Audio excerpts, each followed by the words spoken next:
The engine and front light harnesses in most of our classic update kits are a two-piece design. Both harnesses plug into the firewall in the same location and use the 1969 and newer General Motors bulkhead. With some vehicles, this means the firewall pass-through must be opened slightly with a rotary tool or file to allow for clearance.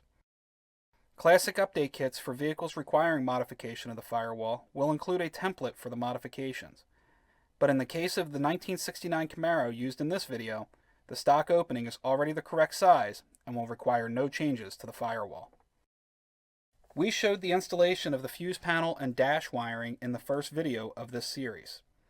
The mating connectors for the engine and front light harnesses are built into the rear of the fuse panel and will provide the mounting location for the engine and front light harnesses.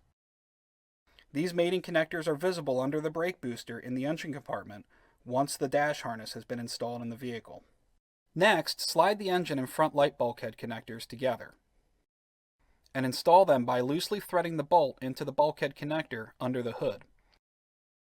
This will not be the final installation, so do not tighten the connection yet.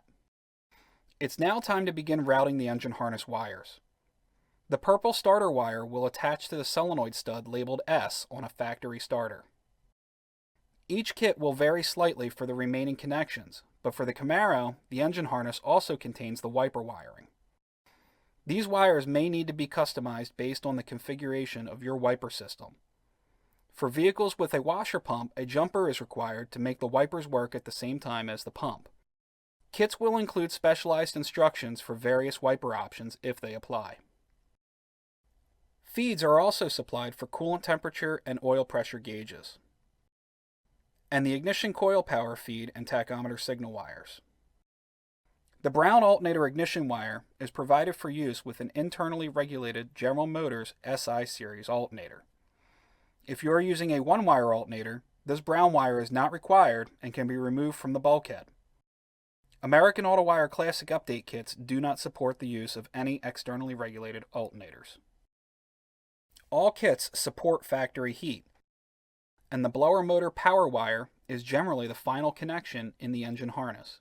If your vehicle has factory air conditioning, an original air conditioning harness is required. In some cases, Classic Update specific harnesses may also be available to help simplify the installation. Please contact our sales team for guidance with these harnesses for your application. We also have a video covering the use of factory air conditioning with a Classic Update that can be seen here.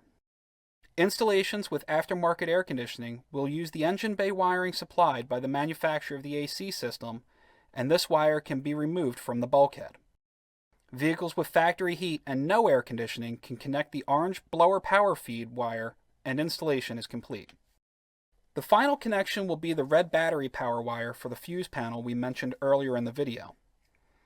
This fuse panel feed will connect to the remaining fuse on the mega fuse assembly. With the engine harness in place, the front light wiring can now be routed. In addition to the headlights, parking lights, and side markers, the front light wiring also contains wires for the horn and brake pressure warning light.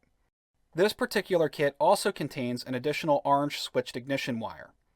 This was not present in the factory front light harness, but was added with the thought many users would require an additional ignition feed for an electric fan relay.